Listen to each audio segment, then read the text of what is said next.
بسم اللہ الرحمن الرحیم نحمدہ ونصلی علی رسولہ الکریم اما بعد۔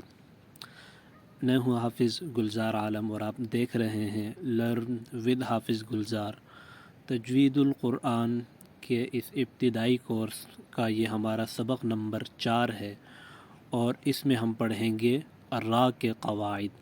ہم حروف شبہ مستعلیہ کو پڑھ رہے ہیں، یعنی وہ حروف جو کبھی موٹے پڑھے جاتے ہیں اور کبھی باریک پڑھے جاتے ہیں، اور وہ 3 حروف ہیں الف، لام، را۔ الف اور لام کے قواعد ہم پڑھ چکے ہیں، اس سبق میں ہم را کے قواعد پڑھیں گے۔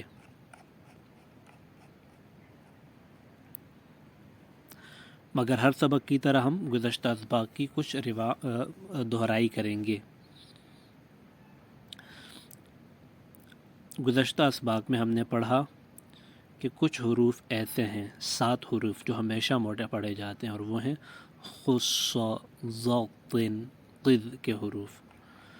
3 حروف ایسے ہیں جو کبھی موٹے کبھی باریک پڑھے جاتے ہیں، وہ ہیں الف، لام، را۔ الف کب موٹا پڑھا جائے گا؟ جب اس سے پہلے کوئی حرف موٹا ہو۔ الف کب باریک ہوگا؟ جب اس سے پہلے کوئی حرف باریک ہو۔ لام ہر جگہ باریک پڑھیں گے سوائے لفظ اللہ کے لام کے۔ لفظ اللہ کے لام کو موٹا پڑھا جاتا ہے، لیکن کب؟ جب اس سے پہلے زبر یا پیش ہو تو لفظ اللہ کا لام موٹا پڑھیں گے، ورنہ لفظ اللہ کا لام بھی باریک پڑھیں گے، یعنی جب لفظ اللہ کے لام سے پہلے زیر ہو۔ اب ہم آتے ہیں آج کے سبق کی طرف۔ را کب موٹی پڑھی جائے گی اور کب باریک؟ را کے اوپر زبر آئے تو را موٹی پڑھیں گے۔ را کے اوپر 2 زبر آئیں تو را موٹی پڑھیں گے۔ را کے اوپر کھڑی زبر آئے تو را موٹی پڑھیں گے۔ را کے اوپر پیش یا الٹا پیش ہو تو را موٹی پڑھیں گے۔ را کے اوپر 2 پیش ہوں تو را موٹی پڑھیں گے۔ را پر زیر آ جائے تو را باریک ہوگی۔ آسان قواعد ہیں، خلاصہ اس کا یہ ہے کہ را کے اوپر زبر یا 2 زبر آئے یا کھڑی زبر آئے یا الٹا پیش آئے تو ان صورتوں میں را موٹی پڑھی جائے گی۔ را کے نیچے زیر آئے یا کھڑی زیر آئے تو را باریک ہوگی۔ پتہ چلا کہ را کے اوپر کوئی حرکت ہو تو را موٹی پڑھیں گے، اور اگر را کے نیچے کوئی حرکت ہو تو را باریک پڑھیں گے۔ یہ خلاصہ ہے۔ اب آتے ہیں مثالوں کی طرف۔ مثالوں سے بات خوب سمجھ میں آتی ہے۔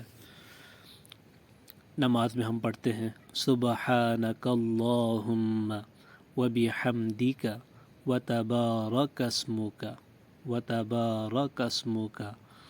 وتبارک میں را دیکھیں اس پہ زبر ہے، یعنی اوپر حرکت ہے، لہذا را موٹی ہوگی۔ وتبارک اسمک۔ وتعالی جدک ولا الہ غیرک۔ را کے اوپر حرکت ہے پیش، را موٹی ہوگی، غیرک۔ تیسری مثال ہے لا الہ الا اللہ محمد الرسول اللہ۔ را کے اوپر حرکت ہے یعنی زبر ہے، لہذا را موٹی پڑھیں گے، را، رسول اللہ۔ چوتھی مثال اعوذ باللہ من الشیطان الرجیم بسم اللہ الرحمن الرحیم۔ ان دونوں آیتوں میں یعنی اعوذ باللہ اور بسم اللہ میں را موٹی ہوگی، کیونکہ دونوں میں را کے اوپر حرکت ہے اور زبر حرکت ہے، الرحمن میں بھی، الرجیم میں بھی، الرحیم میں بھی، لہذا ان میں را موٹی پڑھی جائے گی۔ را کے باریک پڑھنے کی مثالیں ہیں۔ پہلی مثال ہے غیر المغضوب علیہم ولا الضالین۔ را کے نیچے حرکت ہے، زیر ہے، لہذا را باریک ہے۔ یہ تھی بات جب را کے اوپر کوئی حرکت ہو، یعنی زبر، زیر پیش وغیرہ۔ اب آتے ہیں جب را ساکن ہو یا را پہ جزم ہو۔ را جب ساکن ہو، یہ تو پتہ چل گیا کہ جب را متحرک ہو تو یعنی را کے اوپر کوئی حرکت ہو تو را موٹا پڑھیں گے، اور جب را کے نیچے حرکت آ جائے تو را باریک ہوگا، یہ ہم پڑھ چکے ہیں۔ مسئلہ تب بنتا ہے جب را ساکن ہو یا را پر جزم ہو تو کیا کریں گے؟ را پر جزم آتی ہے تو را کے پیچھے والے حرف کو دیکھیں گے۔ عام طور پر یہ قاعدہ بتایا جاتا ہے کہ جب را پر جزم ہو یعنی را ساکن ہو اس سے پہلے والے حرف کو دیکھیں گے، اگر اس کے اوپر کوئی حرکت ہے تو را موٹی پڑھیں گے، اور اگر را سے پہلے والے حروف کے نیچے حرکت ہو تو را کو باریک پڑھیں گے۔ عام طور پر قاعدہ یہی بتایا جاتا ہے، لیکن یہ مکمل بات نہیں ہے۔ اصل بات یہ ہے کہ جب را ساکن ہو اور اس سے پہلے والے حرف کے اوپر حرکت ہو یعنی زبر یا پیش ہو تو را موٹی پڑھی جائے گی، یہ بات ٹھیک ہے۔ پر را ساکن ہو اور اس سے پہلے والے حرف پر زیر ہو، سوال یہ ہے کہ وہ زیر اصلی ہو اور اسی کلمے میں ہو، یہ شرط ہے۔ یعنی جب را سے پہلے را ساکن ہو اور اس سے پہلے والے حرف پر زیر ہو تو را باریک ہوگی، لیکن اس کی دو شرائط ہیں۔ پہلی شرط یہ ہے کہ وہ زیر اصلی ہو، اور دوسری شرط یہ ہے کہ وہ اسی کلمے میں ہو۔ اب اس کی ہم مثالیں پڑھتے ہیں۔ را ساکن ہو اور اس سے پہلے زبر ہو، اس کی مثال ہے انا اعطیناک الکوثر۔ یہاں پر را موٹی پڑھیں گے کیونکہ را ساکن ہے اور اس سے پہلے زبر ہے، اور یہ ساکن اگرچہ یہاں پہ را دیکھیں را پہ زبر ہے، لیکن یہ زبر وقف کرنے کی وجہ سے ساکن ہو جاتا ہے، لہذا را ساکن ہی سمجھی جائے گی، اور را ساکن ہونے سے را جب ساکن ہو اور اس سے پہلے زبر ہو تو را موٹی پڑھی جاتی ہے، لہذا یہاں پہ را موٹی ہوگی انا اعطیناک الکوثر۔ دوسری مثال ہے فَصَلِّ لِرَبِّكَ وَانْحَرْ۔ یہاں پہ را ساکن ہے اور اس سے پہلے زبر ہے، لہذا یہاں پہ بھی را موٹی پڑھی جائے گی۔ اگر را ساکن ہو اور اس کے پچھلے والے حرف پہ زیر ہو اور وہ زیر اصلی ہو یعنی اسی کلمے میں ہو تو وہ را باریک پڑھی جاتی ہے۔ زیر اصلی ہو اور اسی کلمے میں ہو، اس کا کیا مطلب ہے یہ انشاءاللہ ہم تفصیل سے اگلے سبق میں پڑھیں گے۔